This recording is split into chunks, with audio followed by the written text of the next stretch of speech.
Hi, it's Louise at Spiral Bright Insight. I'm a galactic and an intuitive astrologer, and I want to talk to you about the full moon that is coming up in Libra. Now, this is on the 12th or the 13th of April, depending where you are in the world. For the UK, it's at 1:22 a.m.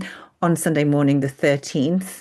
So check where you are in the world to see when it is happening in your neck of the woods. But it is essentially marking the end of a lunar cycle. It is when the moon is at 23 degrees 19 minutes of Libra in exact opposition to the sun. So whenever we have a full moon, it is a time of releasing, of letting go, of culmination and completing an ending. So look to see where 23 degrees of Libra is within your chart, and there will be a spotlight and a focus in that part and area of your life for sure. But it also really represents a focus on wholeness and feeling full, because the moon is as bright as it can be. It has, the sun shining its full spotlight, its full power onto its surface. So it really is also about sort of drawing attention to and giving focus to where it is, what it is that you need to feel whole when it comes to the Libra part of your chart and the Libra themes. So just to remind us, the Libra is the seventh sign in the zodiac. It is cardinal air, so this is a mental sign, but it represents relationships and the other. Its themes are very much about balance, harmony, equilibrium, finding that middle ground, that center spot. Libra energy is great at compromise, at mediation, about sort of bringing an end to conflict and the ability to see both sides and to weigh everything up. So we're definitely being asked to weigh something up, to move away from conflict, to really consider sort of the benefit of collaboration and partnership and cooperation. So again, the themes of peace and harmony just are sort of flying through this full moon.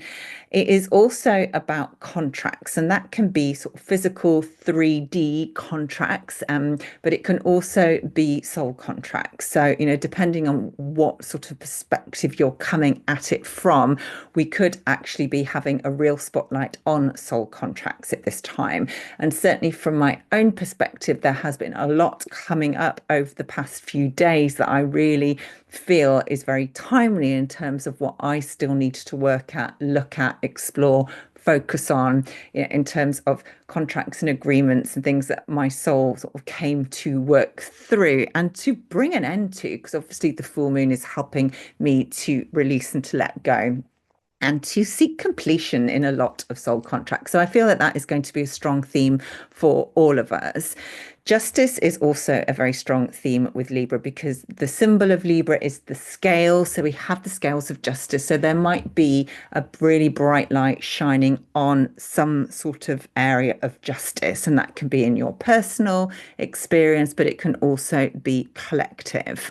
And because Libra is about the other and relationships, it sort of shines a light on how we experience our reality externally or through other people and through experiences that feel external to us. So Libra can act like a big mirror because it is the energy of reflection. Often, when somebody is triggering us or challenging us or hurting us, it is a reflection of something that is going on inside that we're unable to see. We often need somebody else or an external experience or situation to come along so that we can see, because with Libra, there's a strong energy of projection. So very strong mirror being sort of activated at this time, enabling us to see perhaps where we are out of alignment, where we are out of harmony, where we are lacking peace, where we're not centered enough, where we're not able to sort of stand at that center point and hold the space while everything moves around us. And of course, with Libra, Libra doesn't like to take sides. Libra wants to kind of be able to see both sides and take both opinions into account and not be drawn one way at the the cost of another. So this is very much about finding your center point, connecting to your inner truth and holding that space. And there's some beautiful galactic energies that are helping us to do that. But it feels particularly important at this time based on what else is going on in the chart, but just the fact that there are such strong, intense energies coming through, which are really rattling us, they're shaking us, they're activating the cells in our body, which is creating, this huge sense of destabilization and distortion as well. And it is about having this beautiful full moon energy to bring us back to stillness, to peace, to a sense of balance. And it is inner balance. If we can create it at an inner level, then we should start to see the world sort of project that back to us, because it is a case of as within, so without. So this is always about working on the self to be the change that you wish to see outside of yourself. And that feels really relevant with this full moon. So Venus is the ruling planet of this full moon, and she is particularly strong because just 40 minutes after the moon is full, so from 1:22 a.m. in the UK to 2:02 a.m., at 2:02 a.m., Venus is going to station direct. So she ends her 40 days and 40 nights journey retrograde, going inside. Obviously, if you watched my video about Venus that I'd shared a couple of weeks ago, I explained that this time she's morphed from an evening star into a morning star. So she's kind of taking on the much more spiritual warrior aspect of her energy, but she didn't go into the underworld this time. She didn't sort of disappear. She's remained glowing in the sky throughout the period, but it has been a really sort of intense and very deep inner journey to really discover herself, to find out more about who she is, to retrieve lost gifts, lost talents, and lost self-worth, which has been absolutely huge, I know, for so many of us. She's coming to the end of that now, just after the full moon, and which obviously it's her full moon, so she's very strong, she's very influential. She's going to station direct, and then she will start to move back through the final degrees of Pisces before she crosses that 0 point into Aries, meets with Neptune, and carries on her journey with a completely renewed sense of self identity. She knows who she is. She has transformed during this retrograde period. So it feels really, really beautiful. And to have come through this eclipse season, which has been incredibly intense. I mean, they always are, but it has felt next level, to sort of end this eclipse season with this full moon in Libra, which just brings this, sense of calmness and very beautiful, feminine, soft energy. We do have, this kind of light shone on, kind of coming into that state of peace, which just feels so needed, bearing in mind what else is going on in the chart. Okay, so I want to show you the chart now, which, I'll talk through some of the main sort of aspects from a traditional astrological perspective, and then I'll go on to talk about the galactic ones after. So as you can see, there is the moon in Libra up here, 23 degrees, 19 minutes, opposing the sun. And, immediately you're going to notice this proximity, this conjunction with Chiron. Chiron, the wounded healer, is at the same degree as the sun. And we also have Eris, the goddess of chaos and discord, in a very close conjunction as well. So we've got a triple conjunction in Aries, and this is really drawing attention to a wound. The sun is infusing Chiron, infusing the wound. So we may actually feel an even more intense level and experience of the wound, of the pain that we are working through, that Chiron is drawing our attention to. And in Aries, this is the wound of the self, the wound of the identity. Who am I? What am I? Is what Chiron in Aries is going to ask us to consider. And with the sun here, it's infusing, it's lighting up, it's strengthening, it's empowering Chiron. So once we have a clear understanding of what the wound is, we can then look at how we are going to heal it. And it isn't necessarily about fixing anything with Chiron, because Chiron is the wounded healer. It is the wound and the pain that gives Chiron his ability to heal. And often, the best healers are the ones that have experienced the pain and the trauma themselves, because they understand what it is like. And that's what it feels like here. And with Eris, goddess of chaos, discord and strife, she is not being silenced. She is going to stand up. She has a voice. She wants to speak out and fight for all those who have been marginalized or who are vulnerable, who have mistreated, where there has been a carriage or miscarriage of justice, particularly with the opposition to the moon.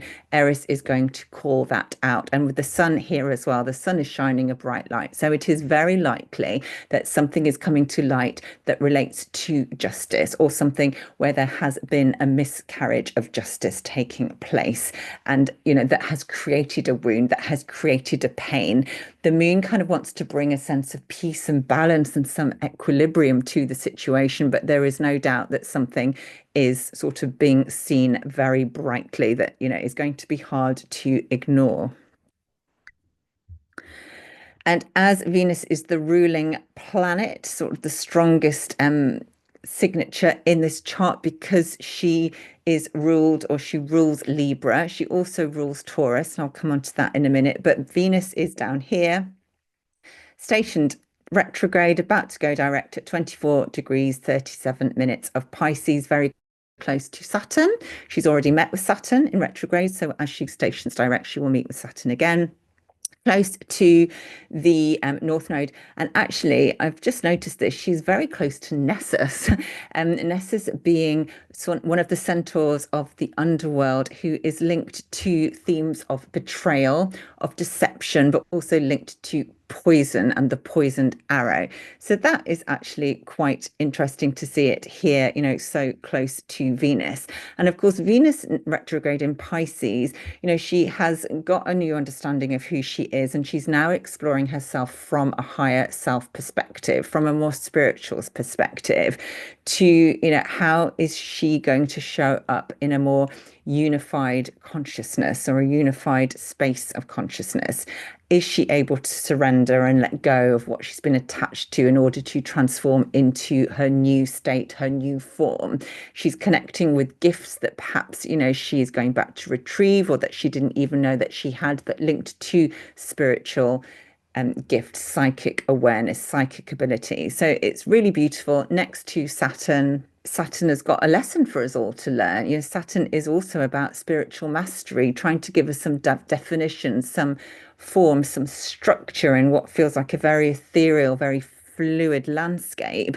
But again, with Nessus here, there may be some information or understanding coming to light with regards toxins and poisons and deception and betrayal. And Saturn is there to make sure that, yes, we need to learn and understand what's going on, but we also need to have compassion and forgiveness and be able to let go, because obviously if something has happened that has been a miscarriage of justice, that, the moon is shining a strong light on. And I will talk about the yod that these energies are creating as well in a second. But again, it is about not being so completely twisted and obsessed with what has been done that is wrong and that is, evil, that is toxic. It is about being able to see it from a higher perspective, and to be able to have forgiveness and to let go, which, may not always be the easiest choice to make, because these are very emotional signs. Pisces is deeply emotional, but it is also about release and letting go and surrendering, and knowing that actually there is always a higher plan at play. And Venus is also close to the North Node. So she is making sure that whatever happens next is very much in alignment with our soul growth and where we need to move forward, because the North Node shows us where we need to focus in order to expand, in order to experience soul growth, soul evolution, and help us move forward on our path. And with Mercury here, slightly wider conjunction at 28 degrees of Pisces, there is kind of bringing body, mind, and soul into this whole sort of rite of passage that we are going through is really important because we need to understand what is happening and get on board with it at all levels. It's one thing to understand it from a mental perspective, but we need to make sure that we get it at an emotional level and also at a physical level, and that we really invest in it, that we realize how valuable it is, what it's worth to us, and the mastery and the lessons and the growth that, this whole time that we're going through is going to bring to us. So we've got this huge cluster in Pisces, which, kind of is lending itself still to this very fluid, very foggy, very nebulous, very unclear, undefined energy. There is still no clarity. And with the quincunx to the moon in Libra, we have to be okay with that. We have to find a way to gain inner peace and inner harmony despite the lack of clarity, despite the nebulous, sort of foggy, blurry landscape. And we also need to make sure that we are bringing in our spiritual connection to our higher self as a way to connecting to and gaining access to this spiritual, to this harmony and peace that the moon is really trying to have us gain and step into. We also have over here, Uranus is at 25 degrees of Taurus. So Uranus is in a sextile to Venus, Saturn, North Node, Mercury, and is therefore creating the other corner of this yod, which points to the moon. So a yod is formed of two quincunxes. It's like quite a narrow triangle pointing at the fulcrum or the focal point, which in this case is the moon. So Venus is obviously the ruler of Taurus and also the ruler of Libra. So she's very active in this yod. She is a critical player, and it is about sort of connecting the energies and the role of Uranus in terms of creating a little bit of instability and discord and disruption, shock, in order to awaken us. So creating discord and disruption in terms of our resources, our material world, our sensual experience of Earth and of our reality.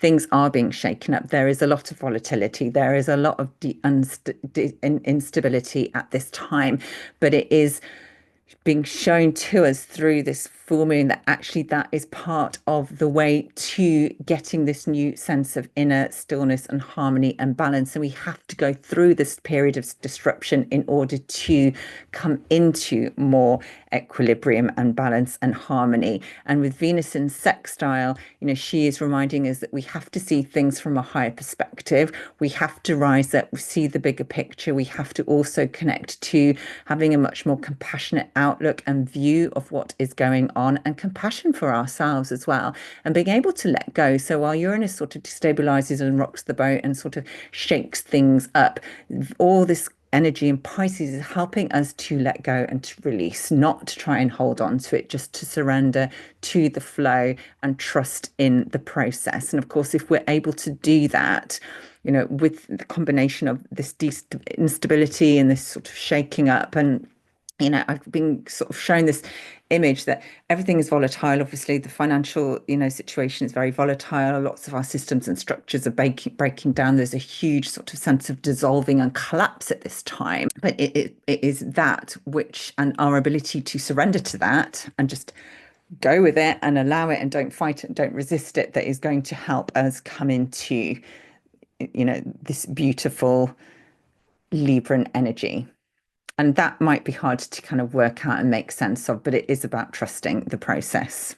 If we just look at Mars over here in Cancer, we have a beautiful grand minor trine. So trine with Mars to Venus, Saturn, North Node, Mercury, creating this beautiful supportive water trine. So there is a lot of emotion here, but Mars is giving us the emotional resilience and the emotional intelligence, and as a space holder, as a sanctuary for us to go through this process, to come within, to connect with our inner light, with our inner drive, with that inner safe space that is formed through the protective energy of Cancer, of the home, of the foundation of our roots, reminding us that we do have a safe space to return retreat to, even if it feels very volatile. And it is that emotional stability that is coming through. And then obviously with Uranus at the tip of this grand minor trine here, the only way out of this is through instability, is through disruption, but it is that will bring us awakening and enlightenment, which is ultimately what Uranus represents.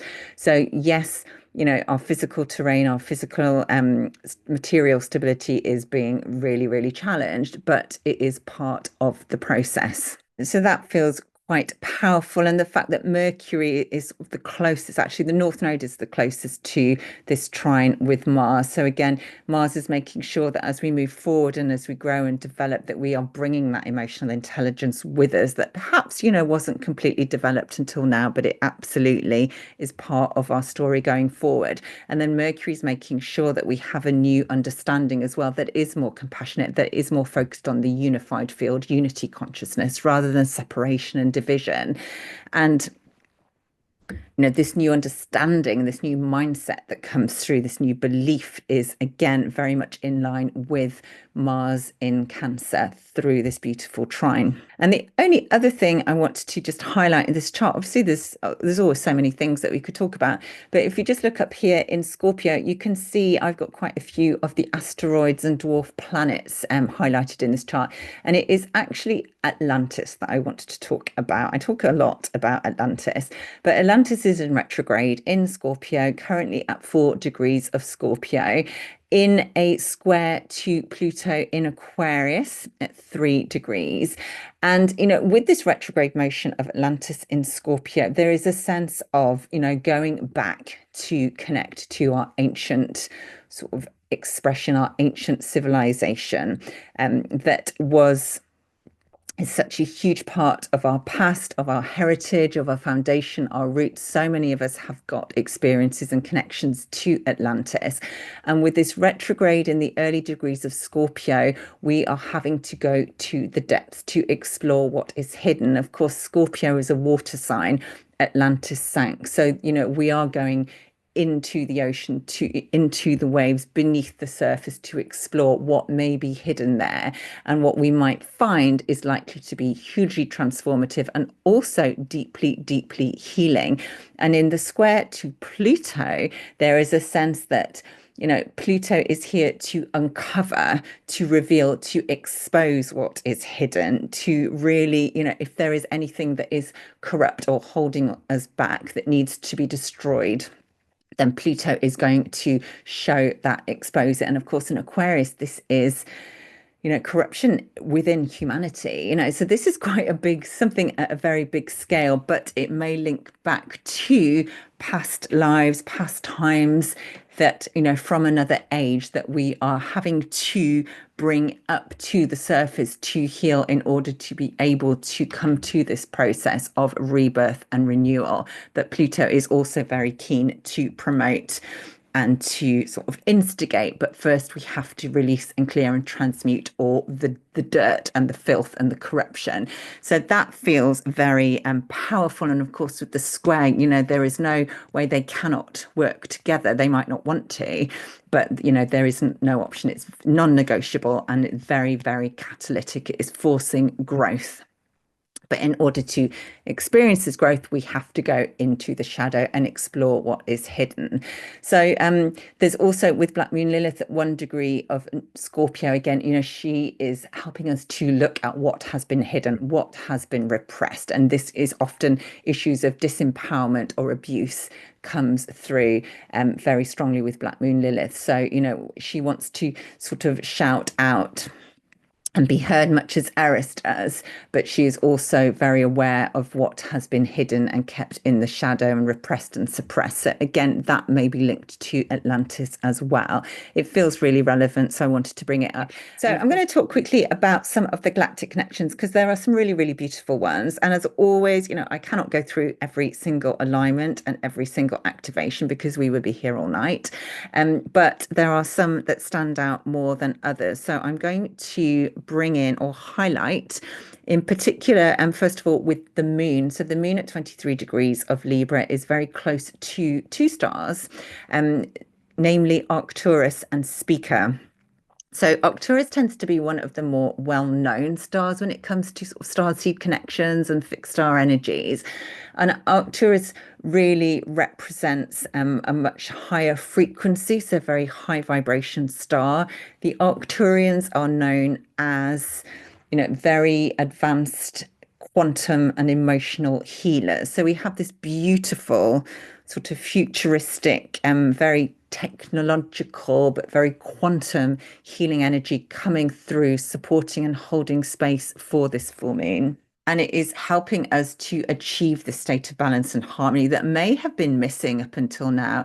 The Arcturians are very good at sort of supporting us at times of transition because they are said to be sort of the beings that process souls coming in to Earth and departing at the end. So they do kind of lend up a very familiar energy because so many of us have been through the Arcturian Stargate. So they hold space, they're supporting the transition, which feels very relevant and very apt given where we are in terms of the ascension process. They also encourage us to work together and to collaborate, which obviously sort of is reflected in the themes of Libra. And they show the importance of that and the benefit and the strength that can come when we do work together, as opposed to being in conflict from others or being separate. And they are they bring in the divine masculine energy more, and also a very scientific approach. So because it's Libra, because it's air, there is a real sort of mental focus, but it's using that wisdom, that knowledge, and that scientific and technological ability to support the deep physical and emotional healing. And then Speaker is the other star which shares the same degree point. Now, this is energy. This fixed star is very different, but it's very beautiful because it kind of represents, and the fact that they're together both at the same degree of Libra. Speaker is more divine feminine expression. So they work together, even though they sort of lie, they're very far from each other in terms of light years and geographical location. But when we're talking about their influence in the chart, they do complement each other. And Speaker is represent the divine feminine. She is the goddess of the harvest. So she represents gifts and the crop and the harvest. And what is it that you sort of work on, that you can then bring to fruition? So this is really a star of fulfillment. She also represents devotion and sacred devotion and divine devotion and the prosperity and the fortune that can come through sacred devotion. She is also linked to the womb, the cosmic womb, and very tranquil, very serene, very gentle energy. She encourages us to stop doing and acting, needing to do, and focuses us more on being and reminding us that actually for so many of us, it is the being that is the most important. That is the mission. That is the service. About being embodied in this world at this time is one of the greatest acts and devotion of devoted service that we can bring. And it is about holding space, holding that light, holding that frequency.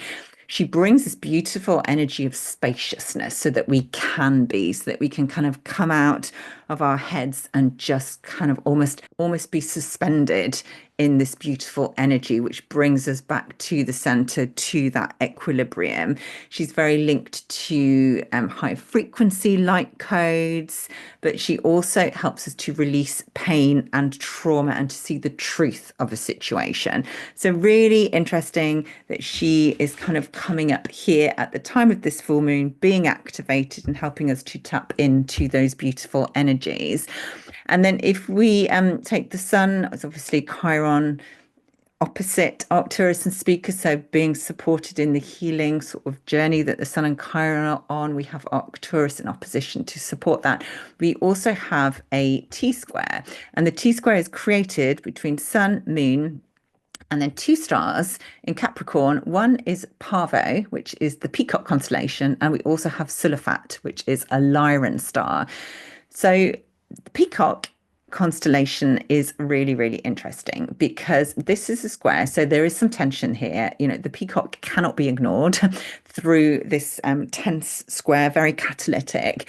And it's kind of giving me these vibes of, peacocks are flamboyant, they are colorful, they are loud, they have a really distinctive call. You always kind of think, gosh, you notice the peacock. And there is this sense here of the peacock's cry kind of alerting us to something. It is almost like a warning, pay attention, pay attention. And of course, with this beautiful display of the peacock's feathers, again, it's hard not to be impressed, but it's also hard not to notice. You cannot not notice a peacock. And if you think as well of the pattern on the feather, the eye symbol of the eye and pattern on each of the beautiful feathers, again, that reminds me of the all-seeing eye, the ability to see the bigger picture, to see through what might be going on. So with this T square to Pavo, it feels like, something is potentially happening that is going to alert us to, or so it's all eyes on, and a new impression of vision, understanding of something linked to justice, or something that is out of justice, injustice, miscarriage of justice. So that is, something that to be wary of. And with Sulafat in Lyra, this links us back to our galactic human heritage, kind of brings in the theme of frequency, energy, of music, of sound. So again, that may be important at this time. And again, it's the frequency, I think, that is important because as the light codes continue to come in, our cells are being rattled, they're being shaken up because they're having to shift and move to try and accommodate this new level, this intensified level of light that we are being bombarded in. And that shifts the frequency. So again, there is this sense of, with the Lyran connection, we are changing our physical expression. Our bodies are changing, we're becoming more crystalline, we're becoming more light-bodied while still retaining a physical vessel. And again, it's trying to negotiate that, trying to navigate that. It is challenging, and it's about finding a way to do that is going to work, for all of us, and sort of make that transition as easy as possible. And Sulafat is also linked to a very protective energy, which again feels important because, while the square can be quite tense, it also shows something that is non-negotiable. So we have this beautiful sort of connection to our galactic human heritage, again, eons and eons and eons of revolution and evolution is kind of coming to a head. And we are very much working with frequency and music. And also, you could almost say a new song is starting to be sung at this time.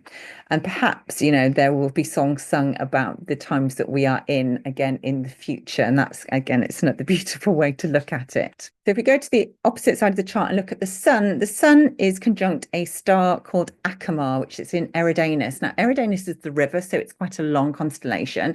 We talked about Achenar in Pisces a lot, because Saturn was very close to that star for an extended period of time. Now we have a star which is in Eridanus, but it is in Aries, and the Sun and Chiron are activating this star.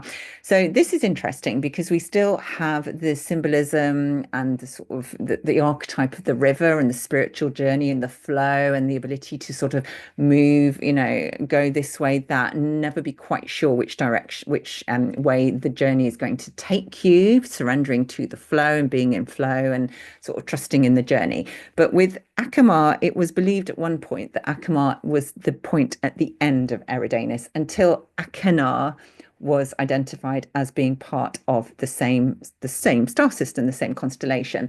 So you have this kind of image here with Acamar. Acamar was the end, sort of, the point at which we kind of end the journey and we step into unity, the ocean, the void, all that is kind of the bliss that we're kind of trying to get to. But because Acamar was almost demoted, so rather than being the end, it was sort of second to last in a way.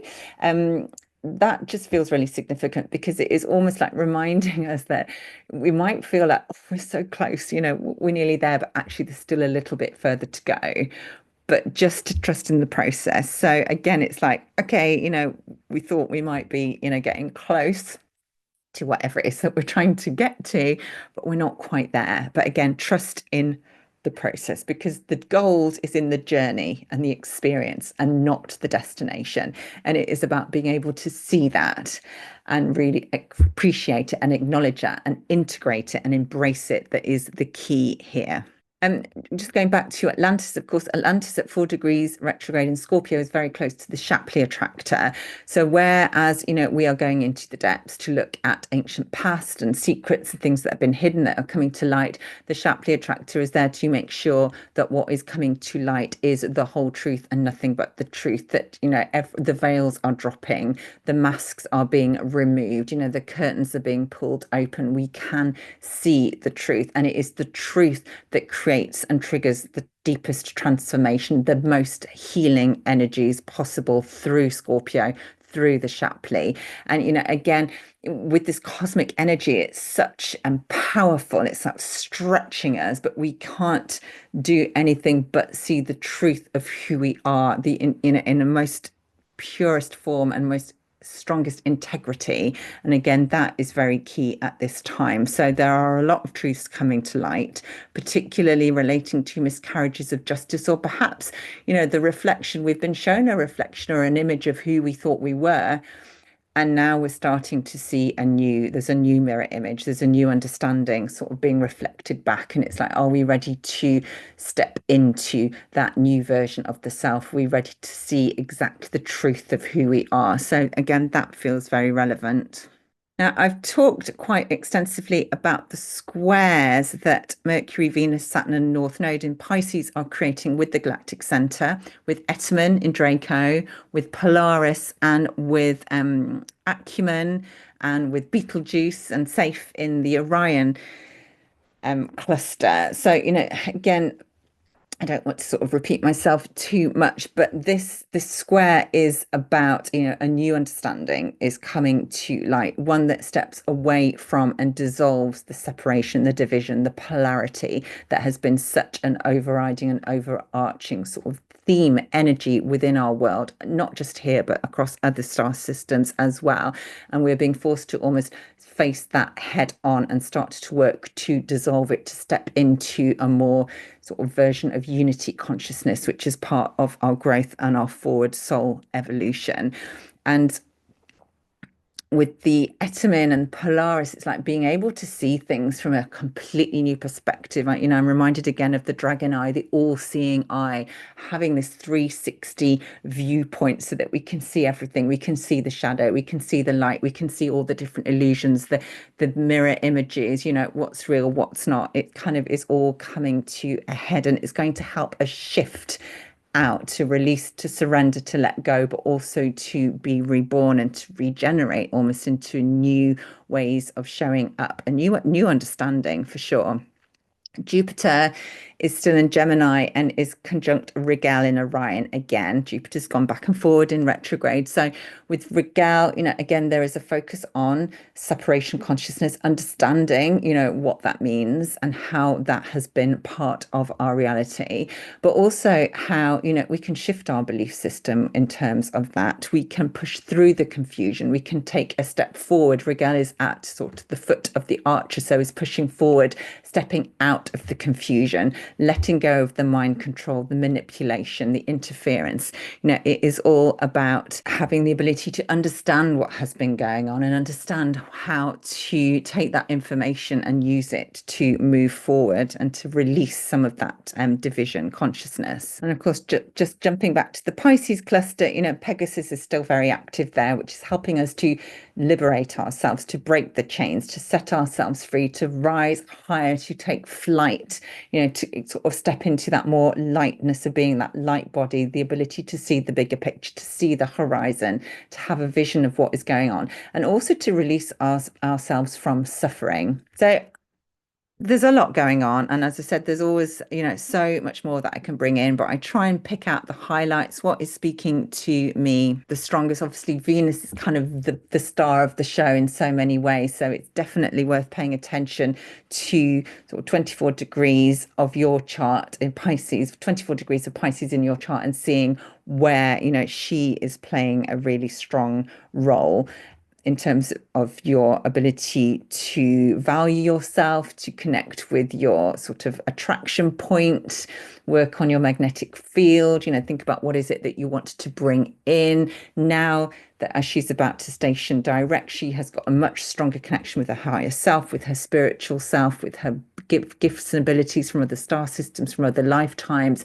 And it's about bringing all that together in this beautiful new package, which you are completely sure of. You know where you're going, you know how you want to present yourself and what you want to attract in as well, in terms of what you deserve, your value, your self-worth, and also how that will then have an impact on the people that you attract in your relationships, how they are set to evolve and shift. So there's huge amounts of beautiful transformation um taking place through this full moon, and all this sort of the all the aspects and all the beautiful energies that are playing a part here. But we are going to be able to see something in the reflection of the moon, in this beautiful mirror, in this cosmic mirror, that perhaps we were not able to see before. And it's going to give us a much stronger sense of who we are as a result, with the Sun and Chiron and Eris in Aries.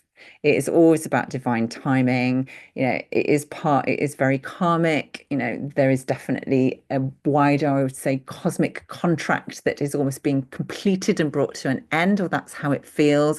But you may find that in your own personal world and experience, that a lot of soul contracts, that have sort of done their time, served their purpose and been fulfilled, are also able to come to an end.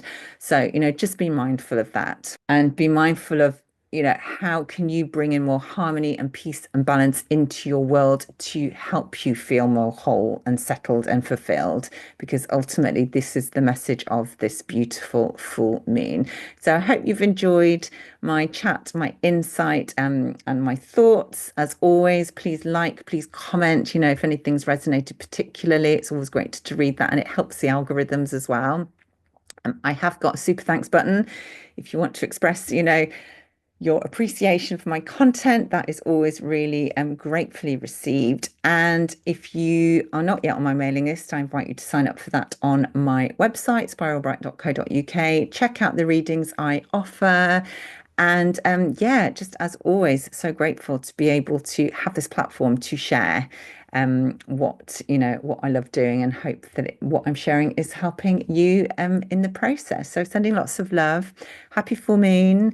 It is going to feel quite powerful, very emotionally charged, I would say. Full moons usually are, but this particular one feels stronger. But also, there are some beautiful supportive energies as well. And as always, sort of helping us, holding our hands, helping us through this transition, and sort of giving us safe passage. Even though it is a rite of passage, we do have the support there as well. So sending lots of love, and I'll see you soon.